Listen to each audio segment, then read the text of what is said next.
Botany lecture के सभी videos को पाने के लिए सब्सक्राइब करें, साथ ही बेल आइकन को दबाकर ऑल पर क्लिक कर लें। तो आज के इस वीडियो में डिस्कस करेंगे स्कैनिंग इलेक्ट्रॉन माइक्रोस्कोप। गाइस, इसके पहले हमने लाइट माइक्रोस्कोप और इलेक्ट्रॉन माइक्रोस्कोप का ट्रांसमिशन इलेक्ट्रॉन माइक्रोस्कोप के बारे में डिस्कशन ऑलरेडी कर दिया है। साथ ही साथ आपको और बता देना चाहता हूँ कि बायोलॉजिकल टूल्स के सेंट्रीफ्यूज और ऑटोक्लेव का भी ऑलरेडी वीडियो अपलोड कर दिए हैं। आई होप आप सबने देख लिया होगा। अगर आपने नहीं देखा है तो उसकी प्लेलिस्ट ही हमने बना दी है अलग से। आप प्लेलिस्ट में जाएंगे, वहाँ पर आपको वो मिल जाएंगे सारे वीडियो जो इसमें पड़े हुए हैं। आप आसानी से उसको देख लीजिए, वॉच कर लीजिए और उसका नोट्स बना लीजिएगा। आपके एग्ज़ाम में वो काम आएगा। लगभग बहुत शॉर्टकट तरीके से ईजी लैंग्वेज में हमने वीडियोज़ बनाया है, तो आप उसको देखना मत भूलिएगा। तो आज इस वीडियो में डिस्कस करते हैं स्कैनिंग इलेक्ट्रॉन माइक्रोस्कोप। गाइस, क्या होता है ये और इसका क्या यूज होता है, क्या फंक्शन होता है। शॉर्टकट में हमने बहुत इंपॉर्टेंट पॉइंट यहाँ पे रखे हैं। बहुत ज़्यादा डिटेल्स यहाँ पे डिस्कशन नहीं करने वाले हैं, ठीक है। तो इस बात को ध्यान दीजिएगा। चलिए बताते हैं आपको। पहला पॉइंट यहाँ पे हो जाएगा, दिस इज आल्सो, यहाँ पर THIS कर लीजिएगा। This is also a form of electron microscope. यह क्या है? एक प्रकार का इलेक्ट्रॉन माइक्रोस्कोप है। In which an extremely fine beam of electrons, जिसमें बहुत extremely fine beam of electrons is made at 3 to 30 kilovolt for scanning a selected area of specimen. Selected area specimen का देखने के लिए 3 से 30 किलो वोल्ट का जो बीम ऑफ इलेक्ट्रॉन्स होती है उसका यूज किया जाता है इसमें। ठीक है, आगे बात करेंगे। It is combination of the technology of electron microscope. ये किन किन चीज़ों का कॉम्बिनेशन होता है इस स्कैनिंग इलेक्ट्रॉन माइक्रोस्कोप में। और उसके बाद आपको मैं बताऊंगा कि scanning and transmission electron microscope में डिफरेंसेस क्या है। दोनों को यहाँ पर कलेक्ट करके मैं आपको क्लियर तरीके से बता दूंगा, ठीक है। तो बने रहिएगा हमारे साथ। It is combination of the technology of electron microscope and television electronics. तो इसमें किन किन चीज़ों का कॉम्बिनेशन है। एक तो इलेक्ट्रॉन माइक्रोस्कोप हो जाएगा और दूसरा यहाँ पर एक एक्स्ट्रा चीज़ें यहाँ पर ऐड हो जाएगी जिसको हम टेलीविजन इलेक्ट्रॉनिक्स, यानी कि किसी भी थिंग्स को या किसी भी ऑब्जेक्ट को देखने के लिए यहाँ पर टेलीविजन डिटेक्टर होगा। टीवी होगी या से कोई सिस्टम होगा, लैपटॉप होगा, कंप्यूटर होगा, कोई ना कोई आपको इससे अटैच करके रखना होगा। तो जो भी थिंग्स आप रखेंगे वो आपको सीधा सीधा उस सिस्टम में या टेलीविज़न में या टीवी में आपको दिखाई देगा, ठीक है। तो ये है स्कैनिंग इलेक्ट्रॉन माइक्रोस्कोप का फीचर्स। नेक्स्ट पॉइंट हो जाएगा, image seen in 3D structure. जो इमेज होगा वो 3D स्ट्रक्चर्स में दिखाई देगा, 3 डायमेंशनल स्ट्रक्चर्स में दिखाई देगा, ठीक है। अभी तक जो आपके सामने ये स्क्रीन दिख रही है, जो आपके सामने मोबाइल में चीज़ें दिखाई देती हैं, वो सब 2D डायमेंशनल में होता है, ठीक है। लेकिन इसमें जो इमेज आपको दिखाई देगी वो 3D स्ट्रक्चर्स में दिखाई देगी। समझ गए? नेक्स्ट आगे बढ़ते हैं। The lenses can be magnified about. जो लेंस लगे होते हैं इसमें, मैग्नेट के जो लेंस लगे होते हैं उसका क्या फीचर्स है, लगभग 1 लाख टाइम्स, यानी 1 लाख गुना ज़्यादा बड़ा दिखाई देता है। कोई भी थिंग्स अगर आप छोटा सा रखते हैं तो इसको लगभग कितना बड़ा करके दिखाता है, वो 1 लाख गुना लार्जेस्ट मैग्नीफाइड करके दिखाता है ये। अगला नेक्स्ट पॉइंट हो जाएगा, parts of scanning electron microscope. कौन कौन से पार्ट होते हैं इसमें, ध्यान दीजिएगा। मोस्ट इंपॉर्टेंट यहाँ पर पहला सबसे पहले ऊपर टॉप पर होता है इलेक्ट्रॉन गन। अब डायग्राम को देखिएगा तो यहाँ पर इलेक्ट्रॉन गन लगा हुआ, जिसे इलेक्ट्रॉन सोर्स के नाम से भी इसमें दर्शाया गया है। दूसरा हो जाता है पॉजिटिव एनोड। अब उसके बाद की जो लेयर होती है यहाँ पर पॉजिटिव एनोड होती है, as simple is that. Next हो जाएगा कंडेंसर लेंस। फिर उसके बाद जो लेंस लगा होता है उसे कंडेंसर लेंस बोलेंगे।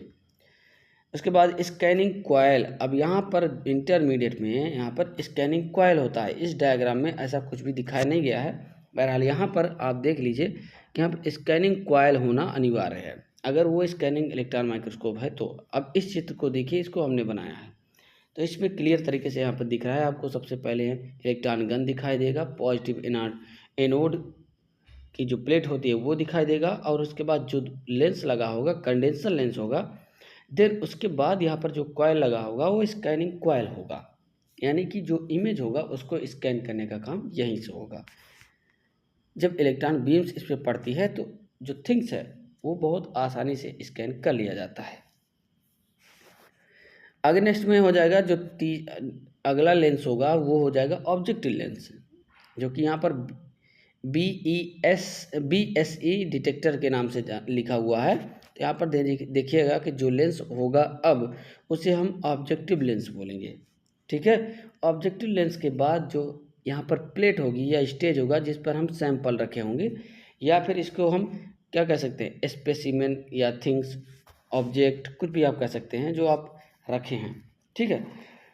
तो जो किरण होती है, जो रेज होती हैं, इलेक्ट्रॉन बीम्स जो होती हैं, वो सबसे पहले कहाँ पे आती हैं, इलेक्ट्रॉन गन के द्वारा रिमूव की जाती हैं जब वो हीट होता है। एनोड के द्वारा इसको एक्सेप्ट कर लिया जाता है, उसके बाद ट्रांसफ़र कर दिया जाता है कंडेंसर लेंस के पास, यानी कि जो इलेक्ट्रॉन बीम्स होती है सारी की सारी इलेक्ट्रॉन बीम्स कलेक्ट हो जाती हैं एक स्थान पे, कहाँ पर, कंडेंसर लेंस के पास, और कंडेंसर लेंस से इलेक्ट्रॉन बीम्स रिमूव कर दी जाती हैं सीधे स्कैनिंग कॉइल के माध्यम से। यहाँ पर स्कैन हो जाएगा और ट्रांसफ़र हो जाएगा ऑब्जेक्टिव लेंस के पास, और ऑब्जेक्टिव लेंस के पास जो इलेक्ट्रॉन बीम्स है वो जैसे सैंपल पर पड़ेंगी वो सीधे डिटेक्ट कर लिया जाएगा डिटेक्टर के माध्यम से। यानी यहाँ पर एक डिटेक्टर लगा होगा, या हम कह सकते हैं वहाँ पर एक टीवी लगी होगी, उसके माध्यम से वहाँ पर डिटेक्ट कर लिया जाएगा। तो ये हो जाएगा स्कैनिंग इलेक्ट्रॉन माइक्रोस्कोप। इसके सभी पार्ट के नाम आप याद कर लीजिएगा। ज़्यादा डिटेल्स के आप किसी बुक वगैरह में देखेंगे तो इसका एक्सप्लेनेशन दे दिया गया है। बहरहाल यहाँ पर शॉर्टकट तरीके से मैं आपको नोट्स प्रोवाइड करा रहा हूँ, तो केवल आपको पार्ट्स के नाम ही लिखना है, ठीक है। आगे बढ़ते हैं। इन दिस टाइप ऑफ माइक्रोस्कोप, अगर इसका यूज की हम बात करें तो इसका क्या क्या यूज है देखिएगा। In this type of microscope we can also seen, यहाँ पर सीन लिख लीजिएगा, seen a non biological structures as well other solid crystals. यहाँ पर इस माइक्रोस्कोप के माध्यम से जो लिविंग बायोलॉजिकल थिंग्स होते हैं उसको भी देखा जा सकता है, और नॉन लिविंग थिंग्स या सॉलिड के रूप में जो क्रिस्टल्स होते हैं उनको 3D स्ट्रक्चर्स के रूप में यहाँ पर देखा जा सकता है। Okay, as well as you can also see the biological structures and sample like bacteria, viruses, इन सभी के सैंपल स्ट्रक्चर्स भी 3D डायमेंशनल में देखा जा सकता है। 3D डायमेंशन, तो मोस्ट इम्पॉर्टेंट ये डिफरेंसेस है। अब यहाँ पे आपको आगे हम बताएंगे कि दोनों में अंतर क्या है, ठीक है, तो बने रहिएगा हमारे साथ। चलिए अब आपको दिखाते हैं यहाँ पर दोनों में डिफरेंसेस क्या है, स्कैनिंग इलेक्ट्रॉन माइक्रोस्कोप और ट्रांसमिशन इलेक्ट्रॉन माइक्रोस्कोप को एकदम कॉन्सेप्ट क्लियर हो जाएगा आपका, ठीक है। ध्यान दीजिएगा। सबसे पहले यहाँ पर दोनों में ये सिमिलरिटी हो जाएगी कि दोनों में इलेक्ट्रॉन सोर्स के रूप में इलेक्ट्रॉन गन लगी होती है जिसको हीट करने के बाद इलेक्ट्रॉन बीम्स निकलती है, तो ये तो सिमिलरिटी हो गई। उसके बाद दोनों में क्या होता है, एनोड की प्लेट लगी होती है, ये दोनों में लगा हुआ है। फिर नेक्स्ट हो जाएगा अगला जो लेंस होगा उसे हम क्या बोलेंगे, कौन सा लेंस यहाँ पर हम यूज करेंगे, कंडेंसर लेंस, तो दोनों में होगा, कोई बात नहीं। अगले स्टेप में देखिएगा, यहाँ पर ट्रांसमिशन इलेक्ट्रॉन माइक्रोस्कोप में यहाँ पर सैंपल रखा होता है, जबकि स्कैनिंग इलेक्ट्रॉन माइक्रोस्कोप पे यहाँ पर स्कैनिंग कॉइल लगा होता है। ऐसे इस तरीके से स्कैनिंग कॉइल लगा होता है, जो कि इसमें मेंशन नहीं किया गया, तो ध्यान दीजिए यहाँ पर इसको आप बना लीजिएगा, स्कैनिंग कॉइल लगी होती है। फिर उसके बाद जो अगला होता है यहाँ पर ये लेंस जो होता है इसको ऑब्जेक्टिव लेंस बोलते हैं, ठीक है। फिर उसके बाद अब सैंपल यहाँ पर रखा हुआ था, स्कैनिंग में सैंपल सबसे नीचे स्टेज पर रखा होगा, और ट्रांसमिशन इलेक्ट्रॉन माइक्रोस्कोप पे यहाँ पर डिटेक्ट करने वाला, स्क्रीन को डिटेक्ट करने वाला फ्लोरेसेंट डिटेक्टर होगा या स्क्रीन होगी या कोई कैमरा लगा होगा, जबकि यहाँ पर सैंपल पे किरण पड़ने के बाद भी, इलेक्ट्रॉन बीम पड़ने के बाद सीधा डिटेक्ट किया जाता है टीवी में। तो ये 2-3 अंतर, पहला सैंपल का अंतर, दूसरा जो डिटेक्टर है वो सबसे इम्पोर्टेंट हो जाएगा, ठीक है। तीसरा स्कैनिंग कॉइल यहाँ पर लगी होती है, जबकि ट्रांसमिशन इलेक्ट्रॉन माइक्रोस्कोप में कोई स्कैनिंग कॉइल नहीं लगी होती बीच में, ठीक है। तो ये हो जाएगा इसका डिफरेंस, दोनों में अंतर हो जाएगा, जो कि आई होप कि आप लोगों को समझ में आ गया होगा। ठीक है, समझ में आ गया गाइस, तो वीडियो को जल्दी से लाइक कर दीजिए, सभी दोस्तों के पास शेयर कर दीजिए, अपने सभी ग्रुप में शेयर कर दीजिए, और चैनल में पहली बार है तो सब्सक्राइब कर लीजिएगा चैनल को। ठीक है, धन्यवाद।